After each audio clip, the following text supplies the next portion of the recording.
موسیٰ کی مثال سے میں آپ کو سمجھانا چاہتا ہوں کہ موسیٰ نے کس چیز کی قربانی دی. آئیے دیکھیں میرے ساتھ. ایمان ہی سے موسیٰ نے بڑے ہو کر فرعون کی بیٹی کا بیٹا کہلانے سے انکار کیا.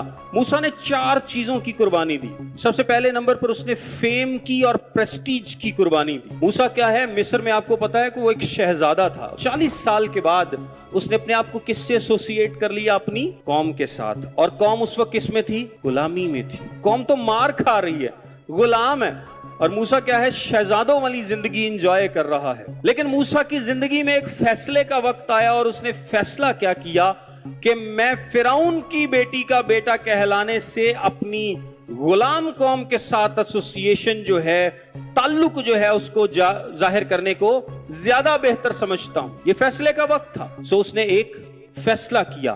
اس نے فیم کو چھوڑا، اس نے ترقی کو چھوڑا، اس نے مشہوری کو چھوڑا، شہزادہ ہونے کو چھوڑا اور اپنی قوم کے ساتھ ہو لیا. اگلی آیت پڑھیں. لکھا ہے اس لیے کہ اس نے گناہ کا چند روزہ لطف اٹھانے کی نسبت خدا کی امت کے ساتھ بدسلوکی کی برداشت کرنا زیادہ پسند کیا. دوسرے نمبر پر اس نے اس دنیا میں جو گناہ کا وقتی لطف ہے اس کو چھوڑ دیا. سب سے پہلے اس نے فیم اور پریسٹیج کو چھوڑا، قربان کیا. دوسرے نمبر پر اس نے وقتی جو مزہ ہے گناہ میں، کیا لکھا ہے؟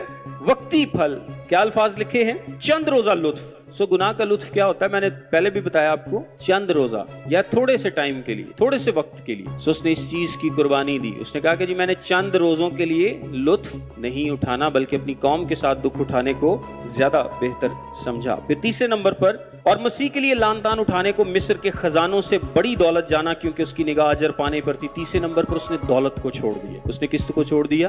دولت کو چھوڑ دیا، خزانوں کو چھوڑ دیا. میں بھی جب آپ فیصلہ کریں کہ یار میں سب کچھ ترقی کے لیے کروں گا، اپنی دوسروں کی، میں سب کچھ خدا کے جلال کے لیے کروں گا، تو ہو سکتا ہے کہ آپ کو دولت چھوڑنی پڑے، ہو سکتا ہے آپ کو فیم چھوڑنا پڑے. تو چوتھے نمبر پر اس نے کس چیز کو چھوڑا؟ ایمان ہی سے اس نے بادشاہ کا قہر کا خوف نہ کر کے مصر کو چھوڑ دیا. میں اس کی تفصیل میں نہیں جا رہا، لیکن یہاں پر اس نے پریشر کو چھوڑا ہے. اس نے کس چیز کو چھوڑا ہے؟ پریشر کو. مصر کے بادشاہ کا ایک پریشر تھا لیکن اس نے مصر کو چھوڑ دیا. اس نے اس پریشر کو خاطر میں نہیں لایا. اس کی تفسیریں مختلف کی جاتی ہیں لیکن اس کا میں آسان مطلب آپ کو سمجھاتا ہوں کہ آپ کی زندگی میں بھی بہت سارے پریشر آئیں گے. خاندان کا پریشر، رشتوں کا پریشر، آنے والے دنوں کا پریشر، تعلقات کا پریشر، حالات کا پریشر. یہ فیصلے آپ کے لیے بھی آسان نہیں ہوں گے. موسیٰ نے 4 چیزوں کی قربانی دی. اس نے فیم کی قربانی دی، فیم کو چھوڑ دیا. اس نے گناہ کے چند روزہ لطف کو قربان کر دیا. اس نے خزانوں کو چھوڑ دیا اور اس نے پریشر کو بھی خاطر میں نہ لایا. کس کے لیے؟ مسیح کے لیے. اس کی نگاہ کس پر تھی؟ اجر پانے پر تھی.